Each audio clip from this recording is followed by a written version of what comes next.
Goal achieve ചെയ്യാൻ biggest enemy എന്താണെന്നറിയോ? Distractions. Phone, laziness, random thoughts, excuses എല്ലാം ചെറിയ കാര്യങ്ങൾ പോലെ തോന്നും, പക്ഷേ സ്ലോലി നമ്മളെ പിന്നോട്ട് പിടിക്കുന്ന കാര്യമാണ്. ജിമ്മിൽ വന്നാൽ പലർക്കും ഉള്ളൊരു ഹാബിറ്റാണ് സെറ്റ് ചെയ്യുന്നതിനിടയിൽ ഫോൺ വെക്കുക എന്നുള്ളത്.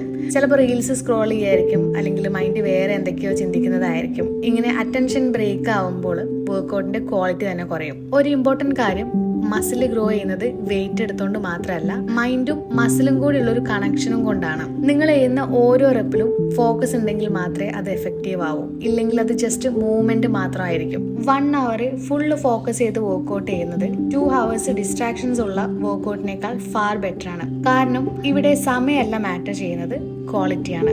കുറച്ച് ദിവസങ്ങൾ ഈ രീതിയിൽ ട്രെയിൻ ചെയ്താൽ നിങ്ങൾക്ക് തന്നെ ഫീൽ ചെയ്യും, സ്ട്രെങ്ത് ഇംപ്രൂവ് ചെയ്യും, കൺട്രോൾ ബെറ്റർ ആവും, റിസൾട്ട്സ് ഫാസ്റ്റർ കാണാനും പറ്റും. ഇനി മുതൽ ഇങ്ങനെ ട്രൈ ചെയ്ത് നോക്കി നോക്കൂ. അപ്പോൾ ഓക്കെ, ടാറ്റാ.